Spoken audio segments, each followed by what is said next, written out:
Good morning. And it is a good morning indeed. May have a little thunder showers, but what's a little rain when you need it? And up above, we have a little bit of a jackhammer problem. It's kind of like the Geico ad with the unpleasant cousins upstairs who are clogging.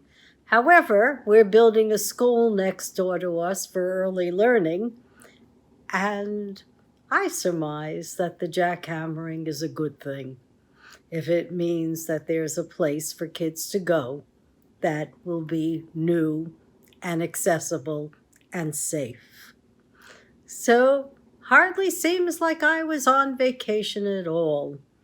I'd like to speak about business unusual, or maybe it's just the recreation of the Gilded Age on steroids. Let's look at what's happened to our world. It used to be people were told, fear the federal government. The government's not out to help you. Well, sounds good to some, but it ain't the truth. Without the government, we don't have an FDA that regulates our food, sends inspectors out to make sure that we don't have recalls. The FDA without funding doesn't help us one bit. And I say that as I'm reading some of the stuff that comes into my email box. I'm on a list for the latest alerts in E. coli in lettuce, or Papa John's pepperoni pizza that went out the door without inspection, or Purdue's frozen products of chicken that were contaminated and recalled as well, along with beef and hamburger meat from other producers. So really, should we say government's our enemy? I don't think so. Government can very much be our friend. When we want to collect 13 trillion bucks in taxes owed by the top 0.01%, we need to fund the IRS. Whatever millions we give them will pay off big time. Same thing for the National Labor Relations Board. When draconian corporations like Starbucks starts to lay off people just because they've decided to unionize, I think we need enforcement of laws that says, hey, you can't interfere with employees unionizing. You can't intimidate them. You can't fire them. And you can be fined for harassment. We need to go back to the old laws. The old laws that gave individuals the right to unionize, to have better benefits, to have supervision on their floors so that they know they were in compliance with safety, so they were given pay with dignity. Without it, people like Chipotle can avoid paying employees $20 million. Sure, on the one hand, everyone says, oh, we're going to ship our immigrants out of here. We're going to give you our illegal aliens. On the other hand, big corporations are real quick to employ them and hope they can get away with no payment at all. Well, that's one part of government. The other is the seamless integration that has happened since the end of the Carter years going forward. The seamless integration of politics and corporations. They're interchangeable right now. You almost can't tell the difference. Where does the corporation end and where do the politics begin? Thanks to Citizens United, there's no limit to the amount of money that can be donated through secret PACs. Thanks to investigative reporting, we're now finding out what's really happening in our world. Because this second Gilded Age is worse than the first one. And that was pretty bad. And it took Teddy Roosevelt a long time to break up the trusts that were destroying our property and our land and our people and creating income inequality. Well, now we have 156 individuals and their corporations who are controlling the wealth of the 50% of Americans. And their wealth at the top 50% of those Americans is only about $34,000 a year. Well, these guys at the top, people like Leonard Leo, who controls the Heritage Foundation, he just got a grant of $1.2 billion from a man I've never heard of, another quiet billionaire from Chicago, a guy by the name of Side. He owns a company. He carefully passed that company along and sold it, created a tax-free vehicle to donate this $1.2 billion to the Republican Party, and escaped paying $400 million in taxes. So win-win for the Republican Party and the Republican agenda of repression. And to help that repression, you don't have to look far.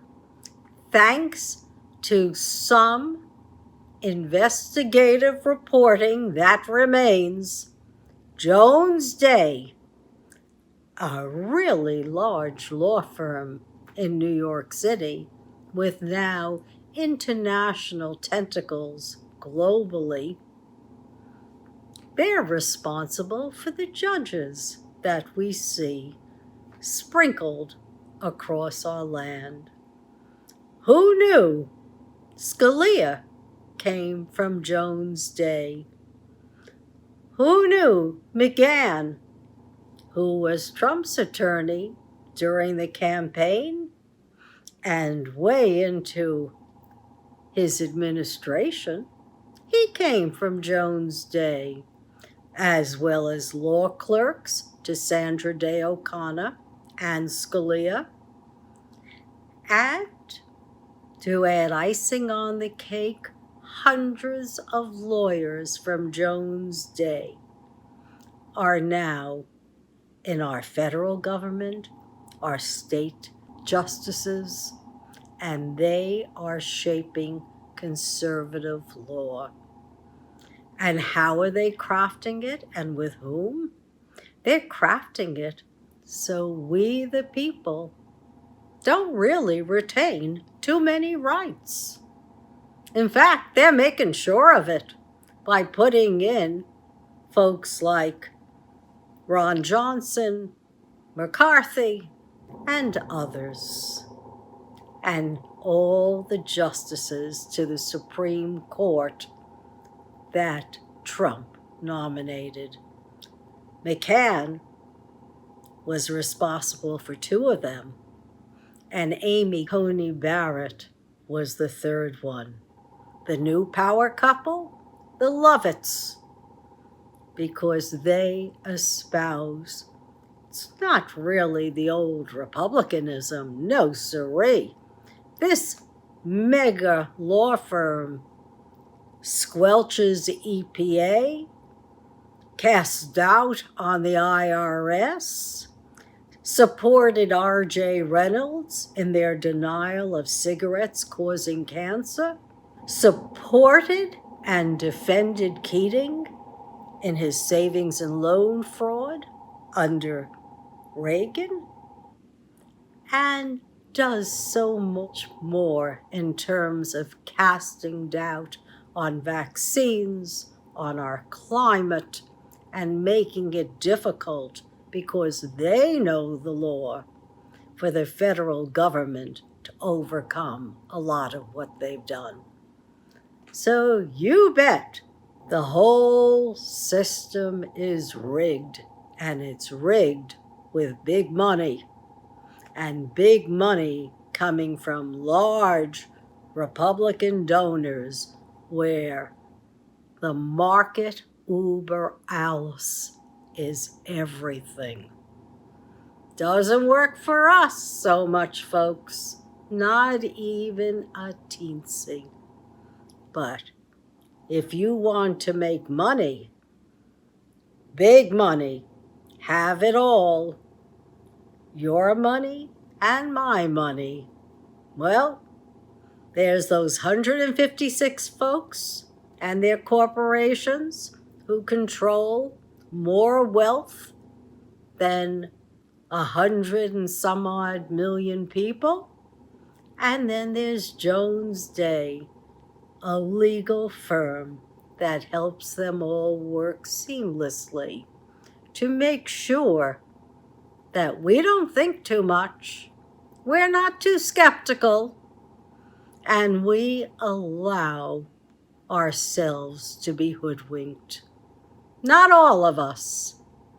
Look at that poor librarian in Idaho. They wanted her to ban books. They were specific.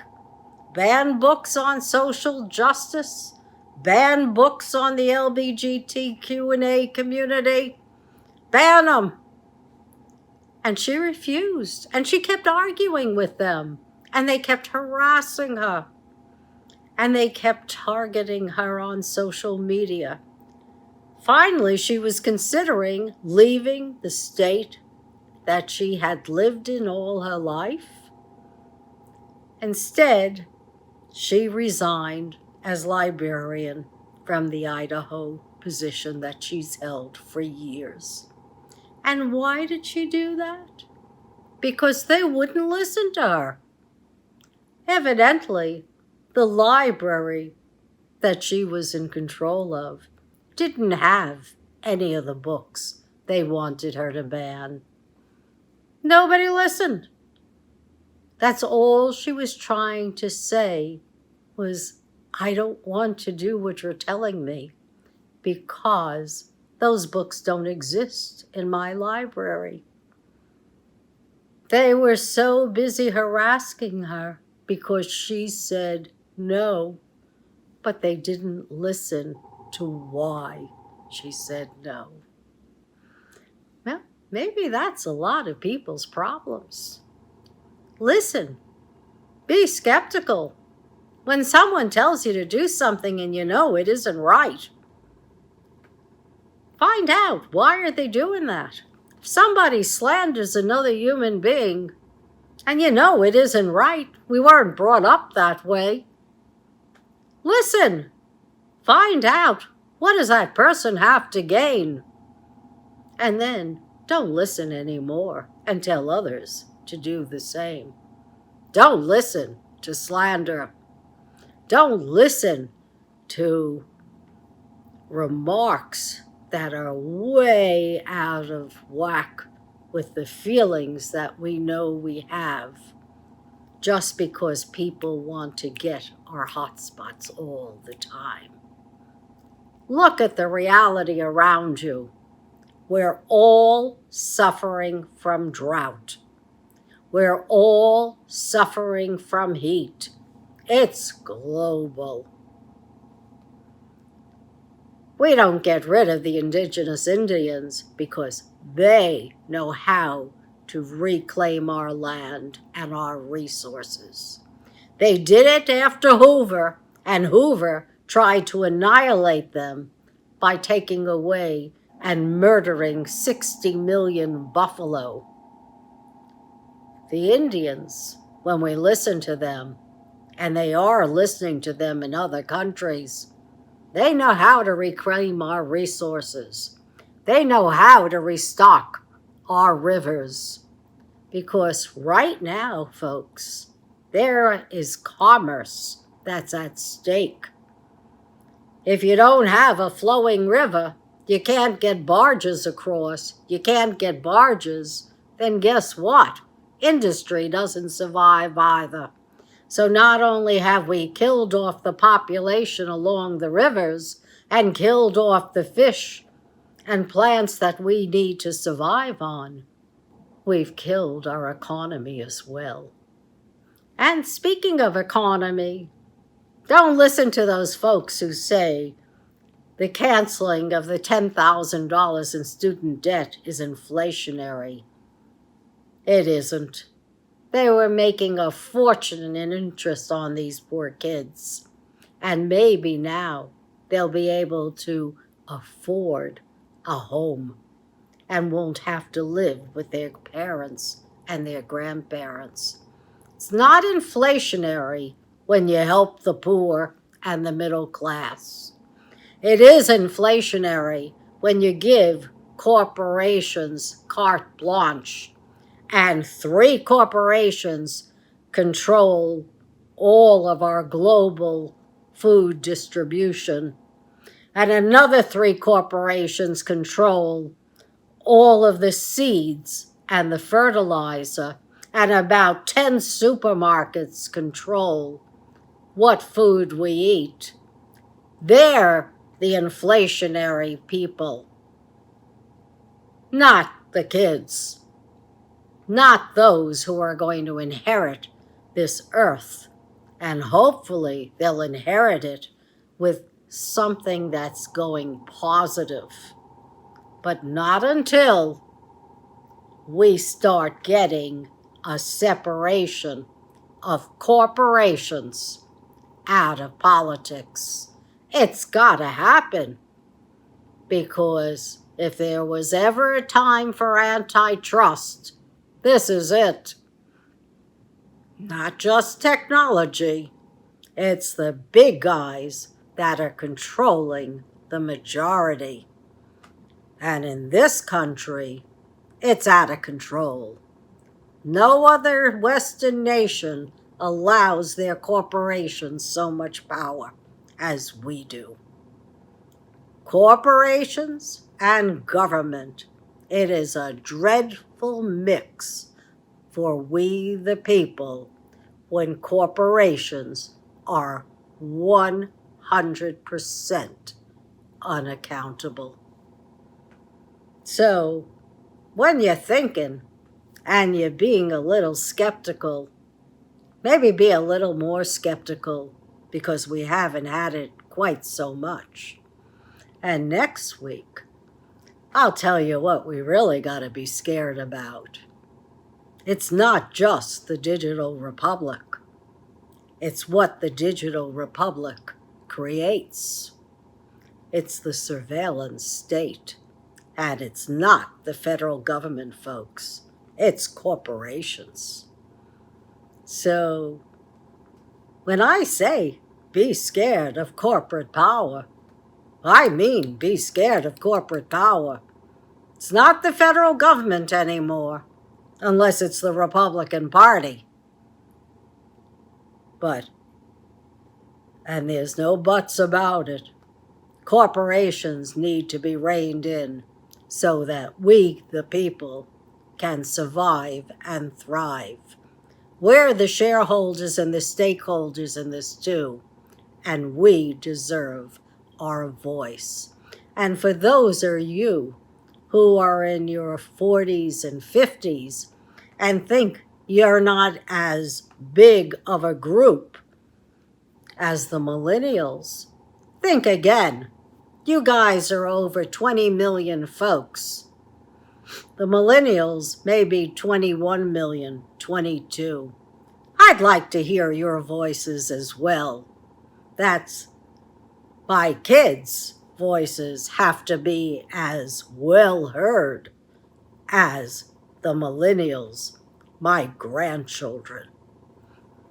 So speak up, everyone.